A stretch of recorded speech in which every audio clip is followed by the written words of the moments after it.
मृत्यु के बाद कहाँ जाती है आत्मा, जानिए इस बारे में क्या कहता है गरुड़ पुराण। गरुड़ पुराण को सनातन धर्म में महापुराण माना गया है। इसमें जीवन, मृत्यु और मृत्यु के बाद तक की स्थितियों के बारे में बताया गया है। यहाँ जानिए आखिर मृत्यु के बाद आत्मा का क्या होता है। हम में से ज्यादातर लोगों ने बचपन में अपने बड़ों से सुना होगा कि अच्छे कर्म करने से स्वर्ग मिलता है और बुरे कर्म करने से नरक मिलता है। स्वर्ग में इंसान की आत्मा का भव्य स्वागत और सत्कार होता है, वहीं नरक में इंसान को अपने बुरे कर्मों की सजा को भोगना पड़ता है। स्वर्ग और नरक की बातों का जिक्र गरुड़ पुराण में भी किया गया है। गरुड़ पुराण को सनातन धर्म में महापुराण माना गया है।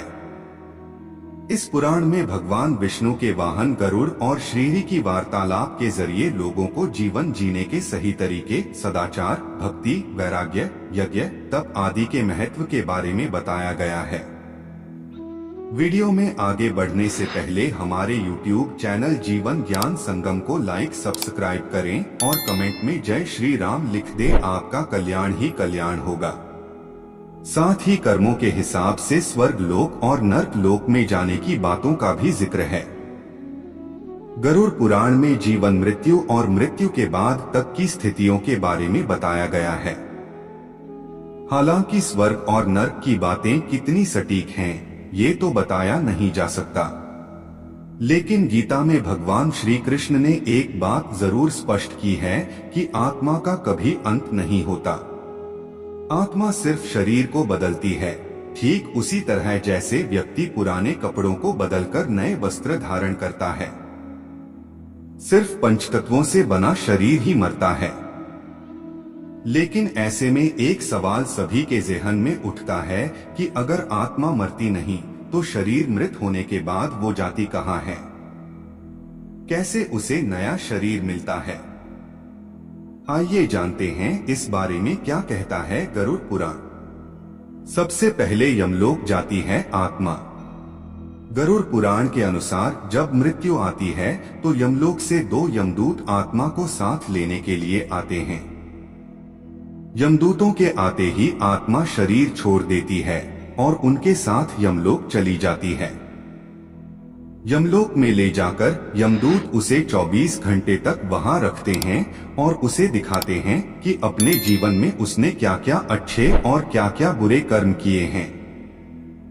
इसके बाद आत्मा को उसी घर में छोड़ दिया जाता है जहां उसका जीवन बीता होता है। 13 दिनों तक आत्मा अपने परिजनों के बीच रहती है।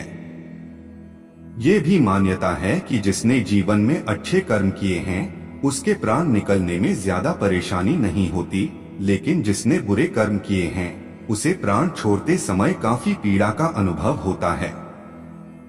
13 दिनों बाद तय होती है आगे की यात्रा। गरुड़ पुराण के मुताबिक 13 दिन पूरे करने के बाद आत्मा को फिर से यमलोक के रास्ते पर जाना होता है। यमलोक के रास्ते में उसे 3 अलग अलग मार्ग मिलते हैं: स्वर्ग लोक, पितृलोक और नरक लोक। व्यक्ति के कर्मों के आधार पर यह निर्धारित किया जाता है कि उसे किस मार्ग पर भेजा जाएगा। पहला अर्ची मार्ग यानी देवलोक की यात्रा का मार्ग माना जाता है। दूसरा मार्ग धूम मार्ग पितृलोक का मार्ग बताया गया है और तीसरा मार्ग उत्पत्ति विनाश मार्ग जो नरक की यात्रा के लिए होता है। अपने पाप और पुण्य को निर्धारित समय तक भोगने के बाद आत्मा को फिर से शरीर मिलता है। आज के लिए बस इतना ही। मिलते हैं न्यू वीडियो पर। जय हिंद, जय भारत।